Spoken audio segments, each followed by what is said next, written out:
Hi guys, this is Klazartsc being another audio commentary, and this time I'm commentating on Game 4 of the OnGameNet Star League finals between Jaedong and Stork. The score is 2-1 to Jaedong, so that makes it a must-win game for Stork.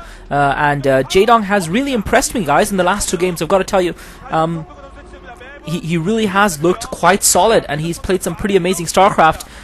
Both games as he's won, I wouldn't have expected him to take the first one on Katrina, which I felt was a really difficult game for Zerg to play, and yet Jaedong came up with a unique, innovative strategy to cope with it.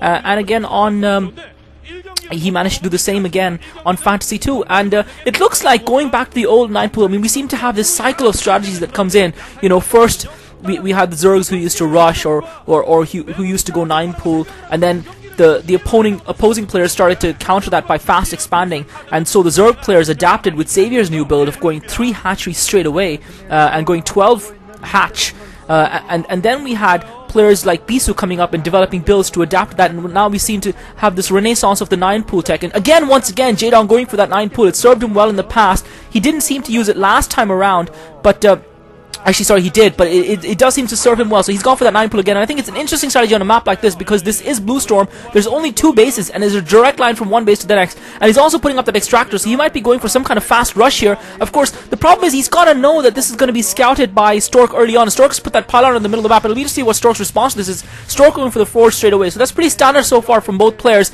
and it looks like Jaedong is hoping to get a few Zerglings down to harass Stork. And again, you know, when a player goes 9 pool and the Protoss player fast expands, you would expect that the Protoss player would be the one with the advantage, and Stork almost managed to kill off a drone there, a sneaky kill with his pro, but Jaedong saves it in time.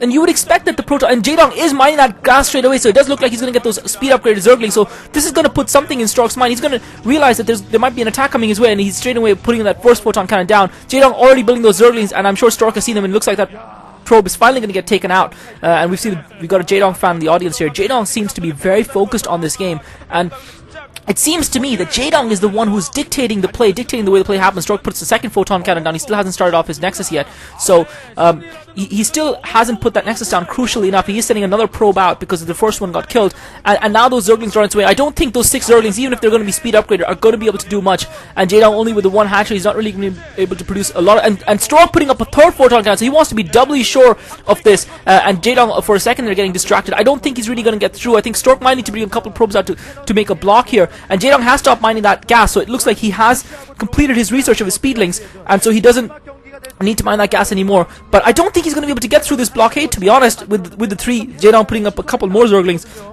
trying to stop that scouting probe from getting through, and he's brought a couple of Zerglings back to try and take it out as well. So these Zerglings aren't going to be able to reinforce him if he does go for the photon cannons. I don't think he will. I think he's decided not to. That he started to mine the gas again. So I think he's decided that, and indeed Stork has about 3 probes blocking the entrance to his main. So Jaedong pulling his Zerglings back, realizing that Stork has scouted his strategy, and it'll be interesting to see how the game turns out now, because Stork having scouted that strategy, Jaedong having invested in that, he's given Stork a little bit of a chance in this game to have some forward momentum, to have some sort of economic advantage with that Nexus. That being said, Stork has put that Nexus down just now, and in a way it was a bit of a clever move by Jaedong, because he's kind of forced Stork to put those extra photon cannons down to account for Jaedong having the Zerglings. So in that respect, you can say that Stork's economic advantage has been cancelled out a little bit already, but the key here is that for a while at least, Jaedong is a player with map control now, because Stork has got a gateway, Jaedong's got speed upgraded Lings, so until Stork gets his tech up, Jaedong is going to be able to roam the map at will. And the other thing that's quite crucial is that even though Jaedong did go for 9 pool, because he put that extractor up early and because he's been mining gas,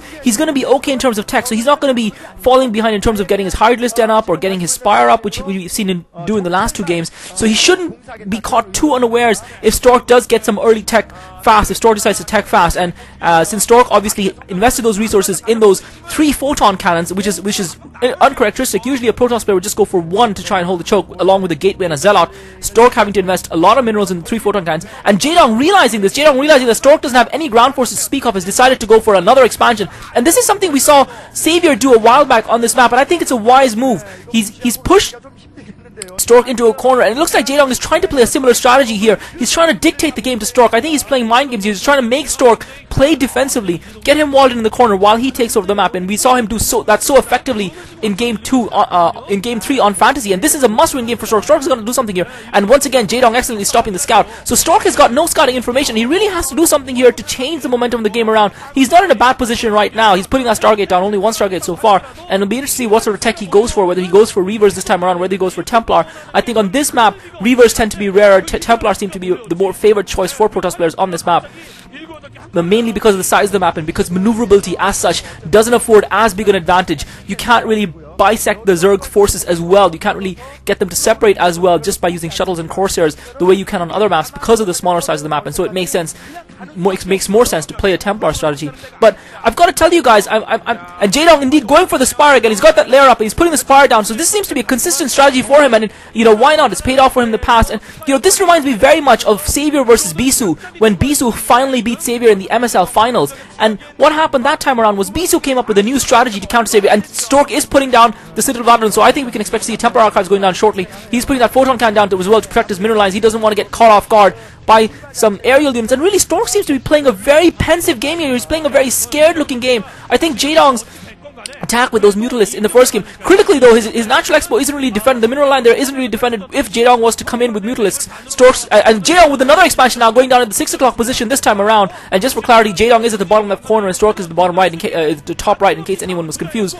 But this is something that I don't understand about Stork. He seems to have really been shattered and shaken by what happened in game 2 with the Mutalisks. I think he just was completely caught off guard with that, and so he seems to be overcompensating a little bit. He's investing a lot of resources in defensive technology, and you don't see that at the pro level. He's got a Corsair now over the layer, and he should be able to kill this overall, but the Spire is now complete, so that's kind of slow, really. I mean, a Zerg player should not be able to get a Spire up, generally speaking, in time to cope with Corsairs, and that's why a lot of Zerg players are forced to go Hydralisk Den. But because Jaedong went for that early Extractor, even though he did spend the resources in upgrading his Zerglings, the gas and upgrade his Zerglings, it didn't really matter because he effectively made Stork build a couple of extra Photon Cannons, and I think this is Jaedong's impeccable micro that we've seen in the previous games that has put Stork in a mind of doubt, and now Jaedong's got the Scourges out. One of those Corsairs is going to get taken down. I don't think he's going to get away, and that Corsair does die.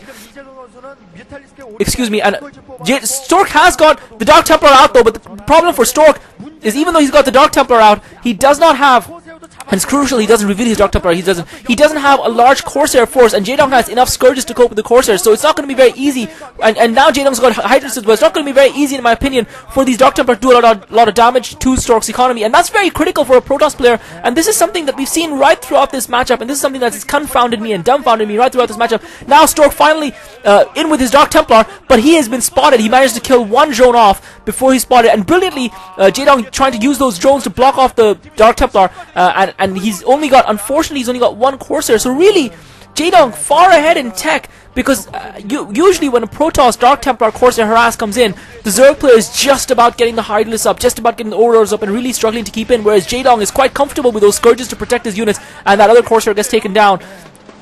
And Jaedong's base is really well covered, so Jaedong really cementing his position in the game. And this is one thing I've got to tell you, I don't know whether it's brilliance by Jaedong or whether it's just poor play by Stork, whether Stork has just not been at the races today, but in every single game today, Stork's harass has been non-existent. Even the first game, which was practically gifted to him by a stroke of luck, he did not need to harass Jaedong in that game, but in game 2 and game 3, there has been absolutely no harassment by Stork. He's killed maybe a total of 5 drones in 3 games total of Jaedong's, and that really, to me, has summed up the way the games have gone. Because Jaedong has done no damage at all to Stork's economy, because Stork has done no damage whatsoever to Jaedong's economy, Jaedong has been able to grow and grow in the way that only a Zerg player can, and an unchecked Zerg economy really is suicidal for Protoss. It looks like Stork might just have some sort of a mental block here that's really weighing into the equation of how he's playing these games, and now already Jaedong has got lurkers.